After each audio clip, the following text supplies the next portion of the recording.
بسم اللہ الرحمن الرحیم۔ اعوذ باللہ من الشیطان الرجیم بسم اللہ الرحمن الرحیم الحمد للہ رب العالمین حمدا کثیرا کما هو اہلہ وصلی اللہ علی محمد واہل بیتہ الطیبین الطاہرین رب اشرح لی صدری ویسر لی امری واحلل عقدۃ من لسانی یفقهوا قولی۔ کتاب شرح باب ہدیہ الشعر سبق نمبر 34 فصل دوم خداوند عالم کی صفات ثبوتیہ کے حوالے سے گفتگو تھی، اور اس تیسرے سبق میں متکلم کے حوالے سے گفتگو جاری ہے۔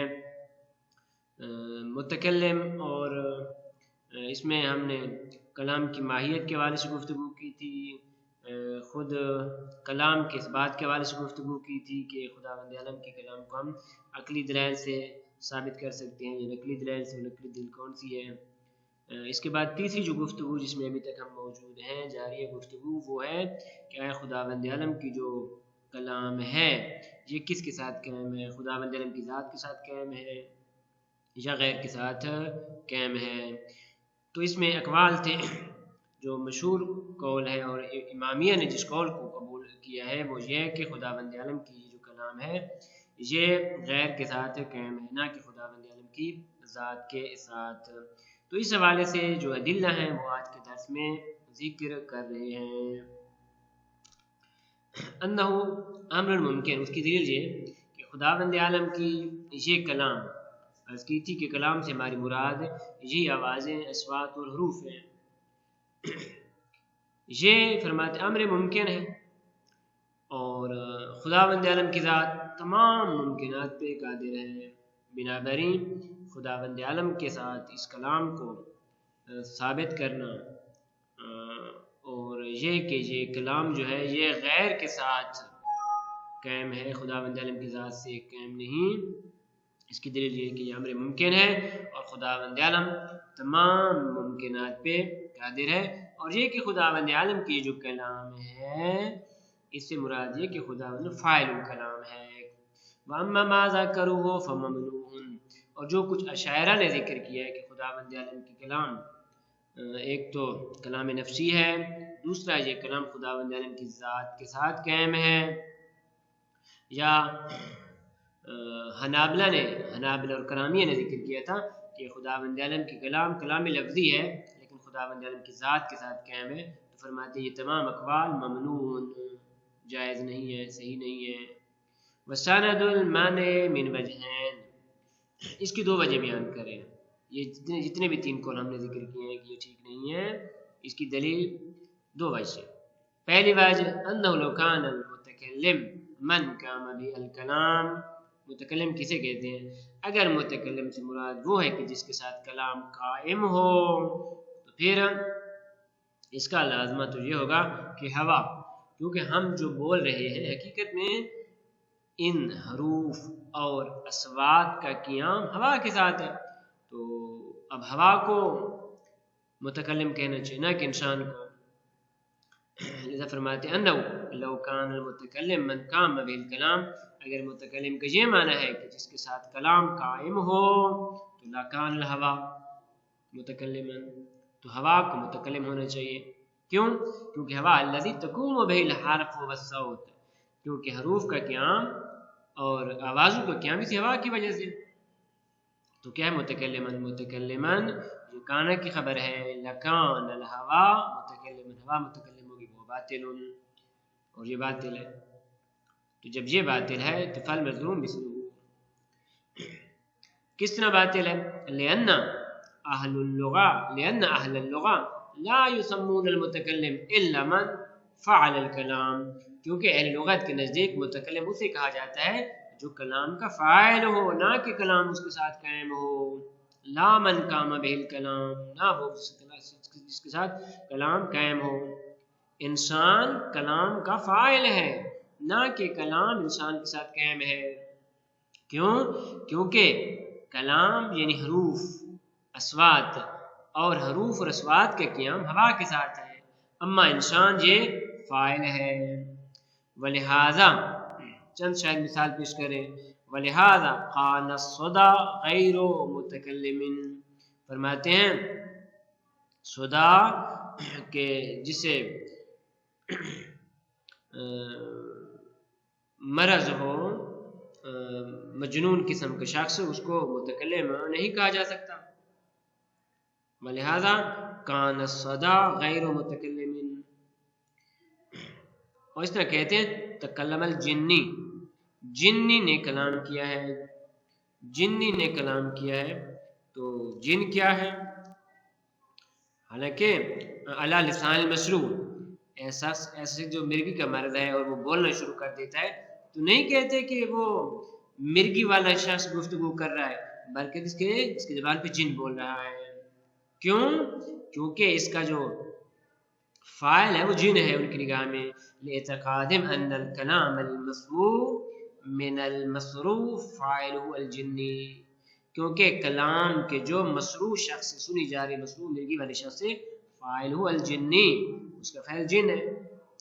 پس نتیجہ یہ نکلا کہ کلام فاعل الکلام کے ساتھ ہوتی ہے، متکلم فاعل الکلام کہتے ہیں. الثانی، دوسری وجہ ان الکلام اما المعنی، کلام یا کلام نفسی ہے، وقد بانا بطلان، اور اس کا بطلان ہم نے پہلے ثابت کیا ہے اوپر والے اس درس میں، اوپر دل میں. او الحرف والصوت، یا حروف اور آوازیں ہیں. ولا یجوز قیامہما بذاتہ، اور حروف اور صوت ان دونوں کا قیام خداوند عالم کی ذات کے ساتھ جائز نہیں ہو سکتا، کیونکہ حرف اور آواز ان کے لیے مخارج حروف کا ہونا ضروری ہے، پھیپھڑوں کی ہوا کا ہونا ضروری ہے. تو اسے یہ لازم ہے کہ خداوند عالم کا اس قسم کے حواس موجود ہیں. وَإِلَّا لَكَانَ ذَا حَاسَّةٍ، خداوند عالم کی ذات صاحب حواس بن جائے گی. کیوں؟ لِتَوَقُّفِ وُجُودِهِمَا عَلَى وُجُودِ آلَتِهِمَا ضرورتاً، کیونکہ حرف اور صوت کا وجود موقوف ہے ان کے آلوں پہ. فَيَكُونُ الْبَارِ تَعَالَى ذَا حَاسَّةٍ، اور خداوند عالم کا صاحب حاسہ ہونا لازم آئے گا. وہ باطل، اور یہ باطل ہے خداوند عالم کے ہاں حواس خمسہ اس قسم کی چیزیں موجود نہیں، کیونکہ یہ سارے کے سارے جسم کی خاصیتیں ہیں، اور خداوند عالم جسم و جسمانیات سے پاک ذات ہے. الرابع، متکلم کی بات میں جو چوتھی گفتگو تھی وہ یہ تھی کہ آیا خداوند عالم کی کلام قدیم ہے یا حادث ہے. دو قول مشہور معروف. اشاعرہ کہتے ہیں کہ قدیم ہے، اور معتزلہ وہ کہتے ہیں کہ حادث ہے، اور امامیہ کا نظریہ بھی یہی ہے. فقالت الاشاعرۃ بقدم المعنی، اشاعرہ کہتے تھے کہ یہ معنی، کیونکہ ان کی نگاہ میں کلام نفسی ہے، یہ معنی ہے، وہ کہتے ہیں کہ یہ معنی جتنے بھی سارے کے سارے قدیم ہیں، خداوند عالم کے کلام قدیم ہے. والحنابلۃ بقدم الحروف، دوسرا قول یہ کہ حنابلہ کہتے ہیں حروف وہ قدیم ہیں. وقالت المعتزلہ بالحدوث، یعنی حنابلہ کلام لفظی کے قائل ہے، کلام لفظی کے باوجود وہ قائل ہے کہ یہ قدیم ہے. اور معتزلہ کہ جو کلام لفظی کے قائل ہیں لیکن یہاں پہ ان کا کیا نظریہ بالحدوث، وہ کہتے ہیں خداوند عالم کا کلام حادث ہے، وہ الحق. امامیہ کی نگاہ میں بھی یہی قول حق ہے.